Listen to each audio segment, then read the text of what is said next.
Abi maunya keliling menemui kalian di rumah masing-masing. Sudah Abi sampaikan ke pengurus yang lama, tolong teman-temanmu dicek, keliling, kunjungi. Abi mau dengar kabarnya. Kalau seneng ya paling tidak ikut seneng. Kalau tidak punya beras, coba bawa dari Pondok Cabe, biar bisa makan lah. Karena kalian sampai kapanpun tetap anak-anak Abi, tidak akan dilepaskan begitu saja. Tapi juga tolong dibantu jaga nama baik Ummul Qura. Harus ada memayiznya, ada yang membedakannya. Ada yang membedakan Ummul Qura dengan yang lain.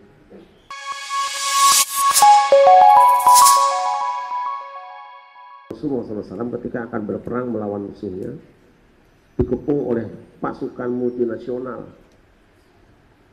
Sampai-sampai ada teriakan, takutlah kalian, takutlah kalian. Tapi anehnya para sahabat Nabi mengatakan hasbunallah wa ni'mal wakil. Itu lagi yang dibaca.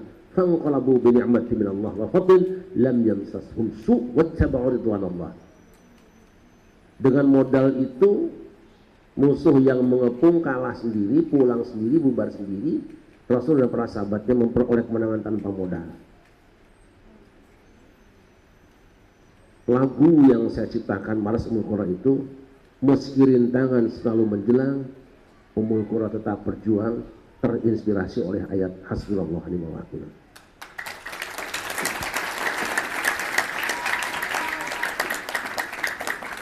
Nah, mungkin banyak orang membayangkan bahwa Ummul Qura itu segede apa.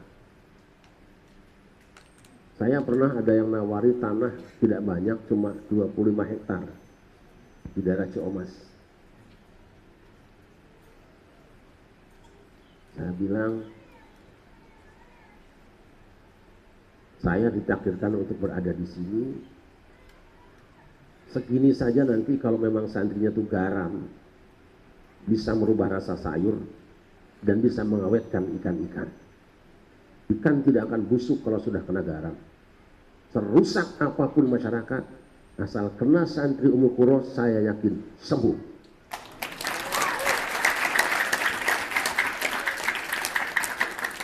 Maka kami kirim tiap tahun itu PPS, Pekan Pengabdian Santri, ke daerah-daerah yang selama ini tidak terjangkau.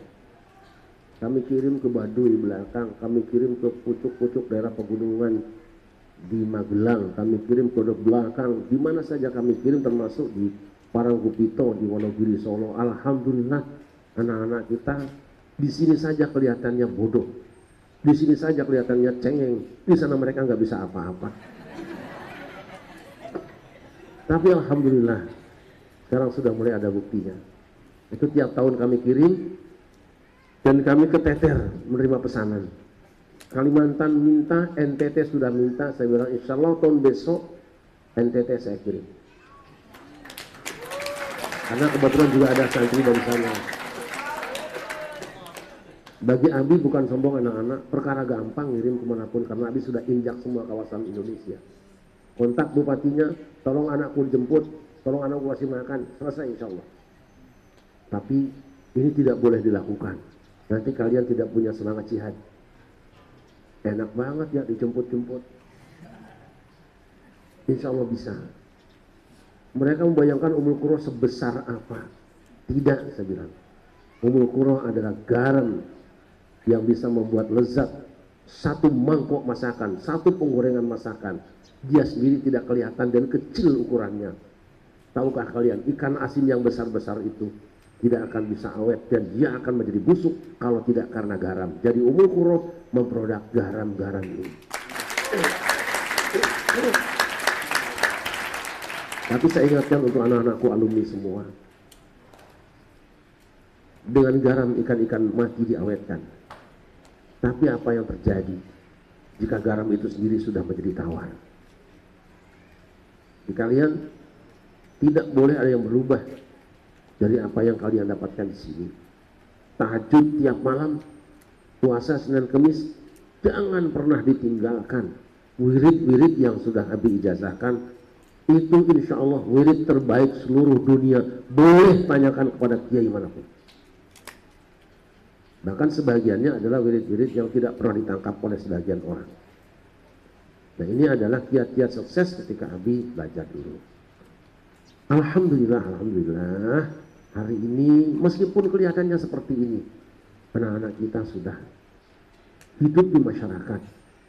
Hampir semua wilayah di sekitar Pondok Cabe itu tersentuh oleh tangan-tangan Ummul Qura.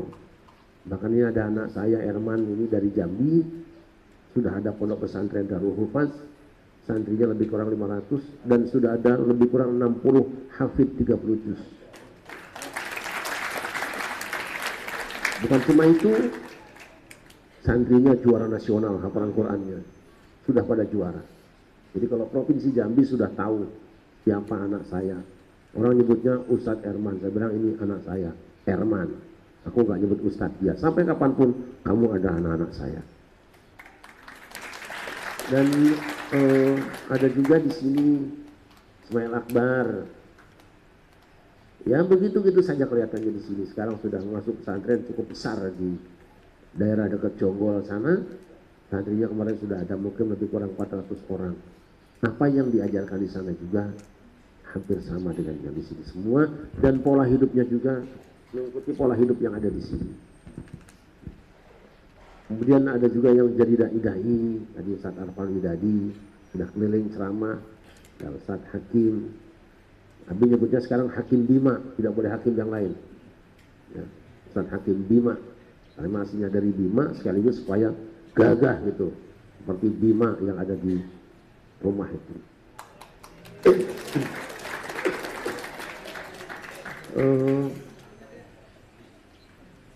Ada juga santri-santri yang memang laku sebelum berkembang, kawin dulu sebelum tidak apa, tidak apa-apa, semuanya boleh.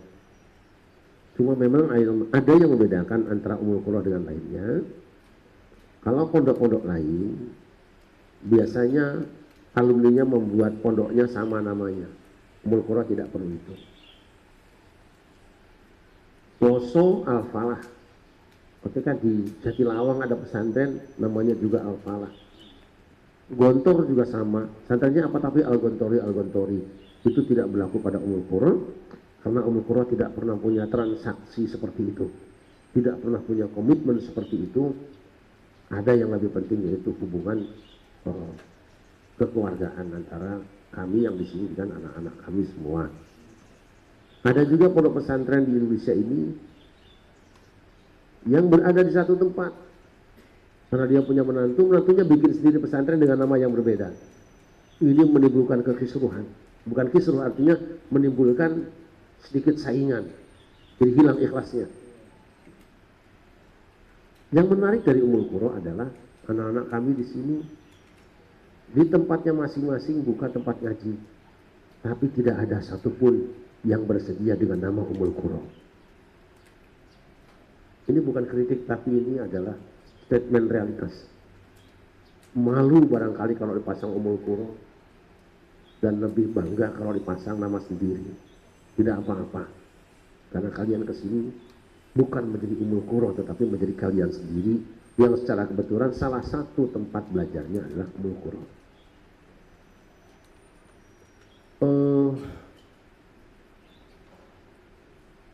Menebarkan akhlak, menabur ilmu. Di Ummul Qura ini banyak anak orang kaya, banyak anak kiai, banyak anak pejabat.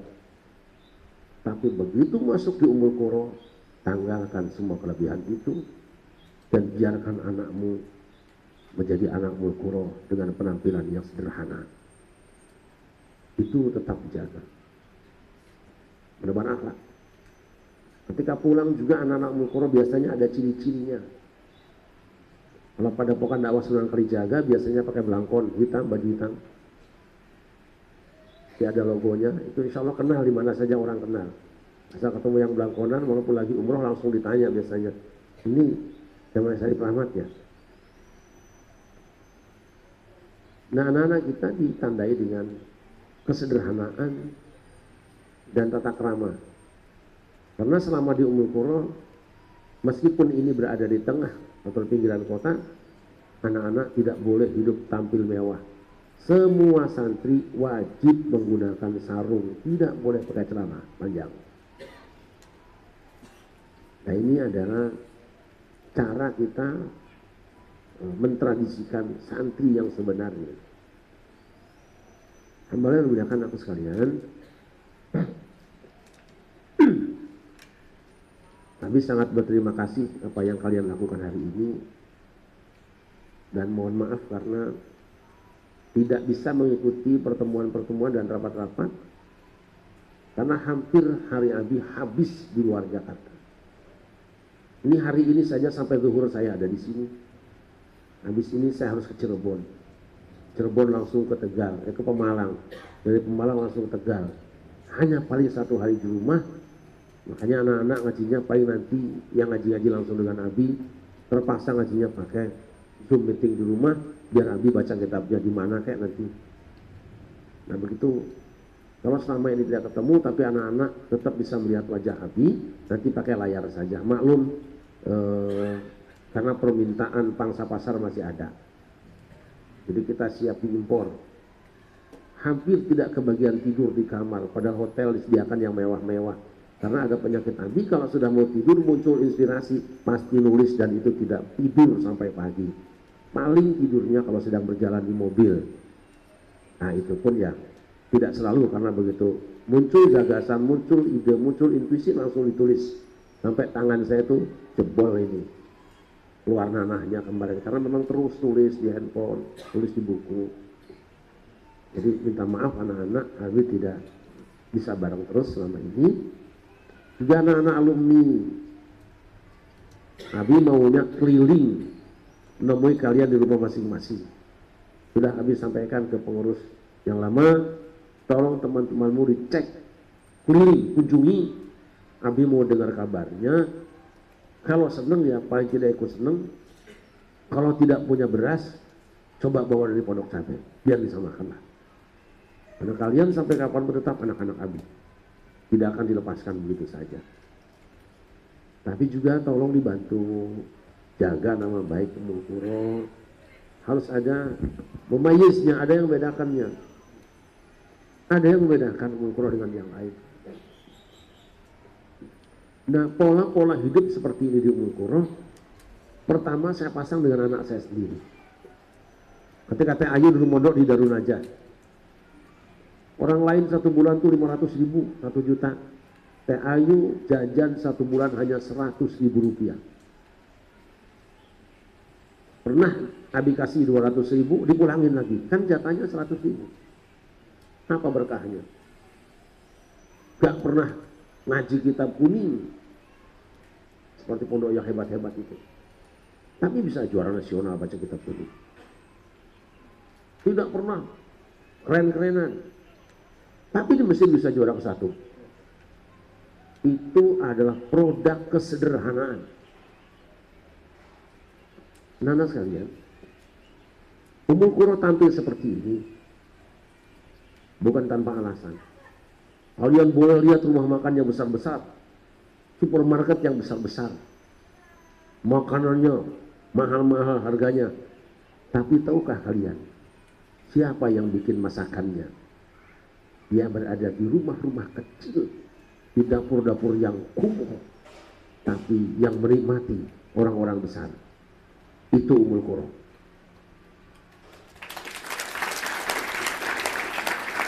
Jangan pernah kalian berhayal Ummul Qura punya gedung yang megah. Jangan berhayal. Untuk apa megah-megah? Tapi ada yang lebih penting. Dari yang sederhana ini keluar bangsa Indonesia menikmati hasilnya. Mungkin bapak-bapak kita belum pernah dengar.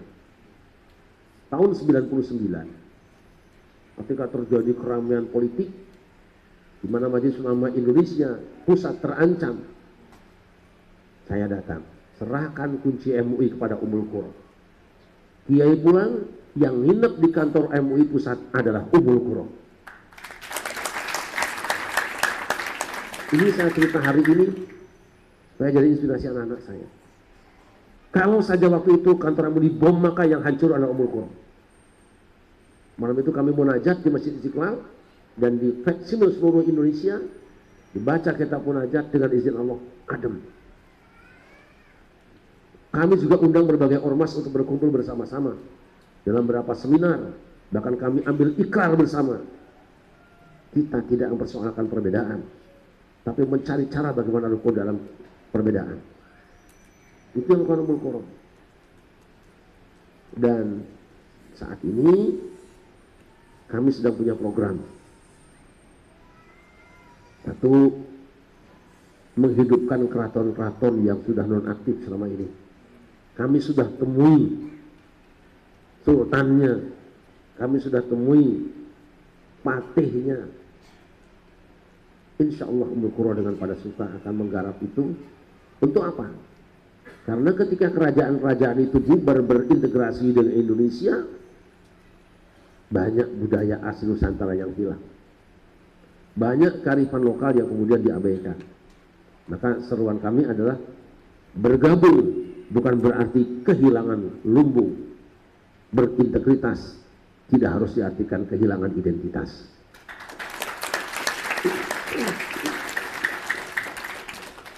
Anak-anakku, para alumni, inginnya saya itu habis itu keliling, nemuin satu persatu. Ingin melihat perkembangan kehidupan kalian, pengabdian kalian, perjuangan kalian, tapi waktu kita agak sulit sekali karena masih banyak saudara-saudara kita yang membutuhkan kunjungan hati. Pagi di sini, sore di sini, malam di sini, sudah tidak terhitung waktu yang terkuras. Mungkin hanya beberapa orang yang tahu itu. Di antara alumni ya Husnul, paling banyak mungkin Pak Edi lah yang paling tahu kehidupan abdi pagi siang malam. Sebagiannya ada di sini teman-teman daripada Suka, Mas Arifin, Amir dan sebagainya. Jadi anak-anak Abi pergi bukan sedang bisnis, bukan sedang sosialisasi politik, bukan. Itu bagian dari melatih kalian melihat bahwa ketika kita sudah punya ilmu sedikit seperti apapun, ada saatnya kita menabur ilmu, ada saatnya kita menebar akhlak. Sekarang kalian di sini sedang mendownload, nanti satu saat kalian upload di tengah masyarakat.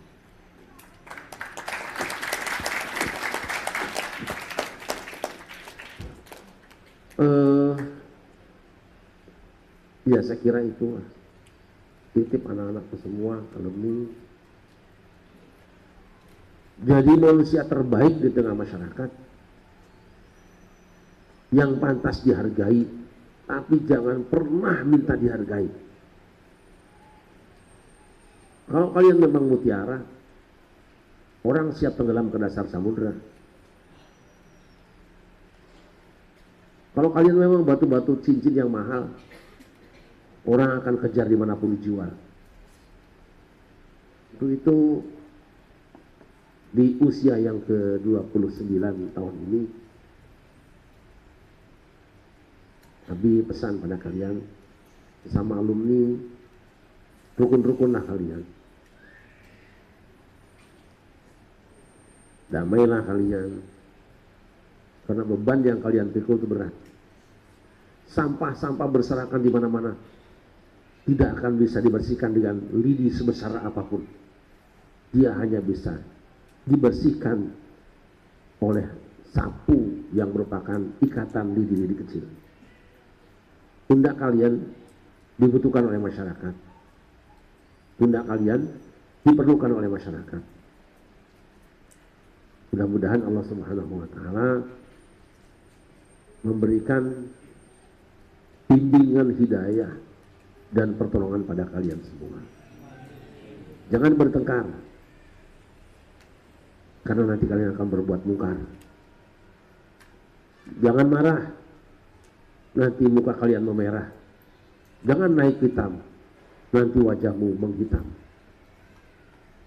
Tetaplah bersahaja dengan tetap menjadi santri dimanapun saja. Barangkali itu mungkin pesan buat pengurus yang baru. Sungguh pun Umul Qura tidak membutuhkan hitungan santri. Tapi untuk sebuah misi besar, kita membutuhkan banyak orang ke depan. Maka bantulah kuantitas santri Ummul Qura, di samping bantu juga merawat kualitas Ummul Qura. Demikian sekira apa yang Abi sampaikan buat kalian semua, dan terima kasih buat Bapak-Bapak, terutama beliau yang Masya Allah sudah cukup lama bareng-bareng dengan kami. Selamat datang Pak Kapolsek, mudah-mudahan betah di Pamulang, dan mudah-mudahan tidak kapok untuk datang ke Ummul Qura. Pak Kapolsek tidak usah bawa uang ke sini, tidak perlu, cukup rekening juga boleh. Tidak. Kehadiran beliau di sini sudah bisa membuat santri-santri kami sedikit lebar senyumannya.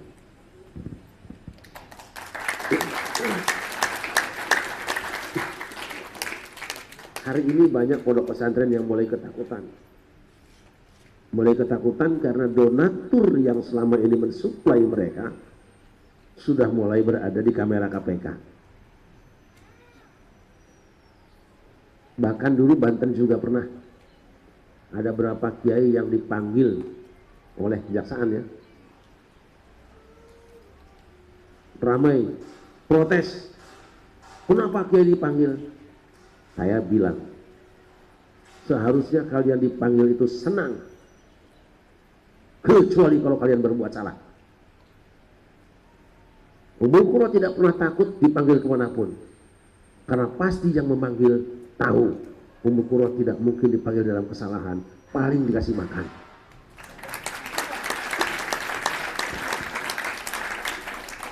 Saya tahu pondok-pondok pesantren, kalau rapat nyuruh wakilnya, pertemuan nyuruh petugasnya, tapi kalau ngantri duit datang kiainya.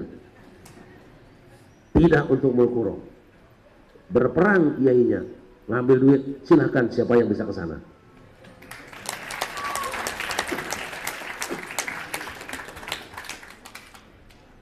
Demikian, terima kasih, mudah-mudahan para bapak semua yang pernah hadir, terutama Pak Kirno yang janji gak tepat mulu.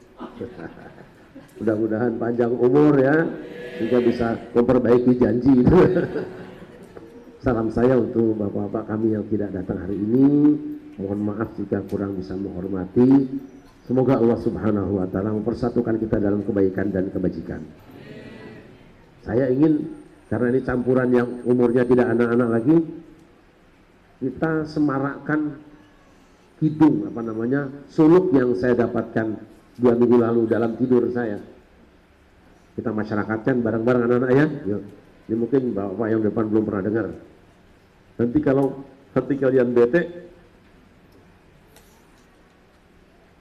ya Allah Allah Allah, la ilaha illallah, Allah Allah Allah, Muhammadur Rasulullah, Allah Allah Allah, la ilaha illallah, Allah Allah Allah, Muhammadur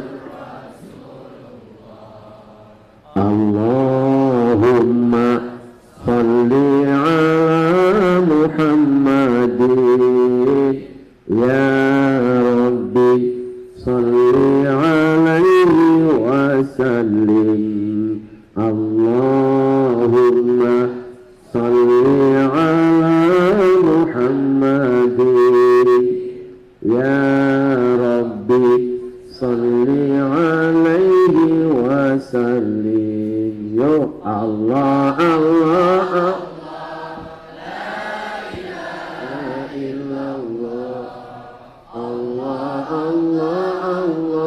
Muhammadur Rasulullah, Allah Allah Allah, la ilaha illallah, Allah Allah Allah, Muhammadur Rasulullah, Allahumma salli ala Muhammadin ya Rabbi salli alaihi wa sallim.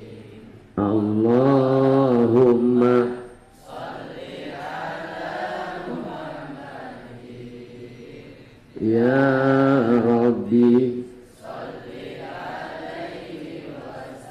Lagi Allah Allah Allah keras.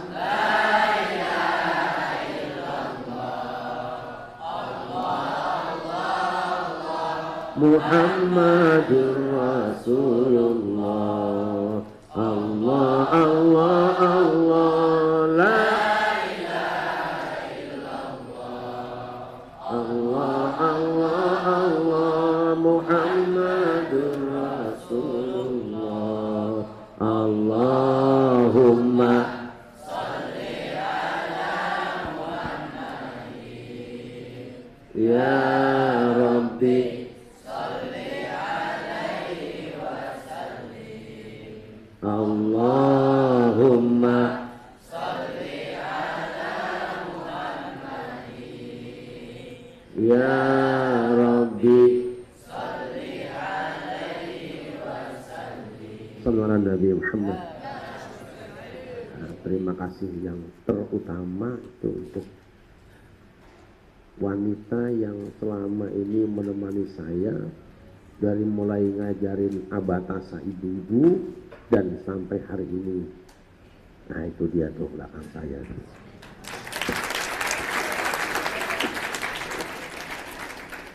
Mudah-mudahan semuanya sabar ya. Anak-anakku semua selamat berjuang.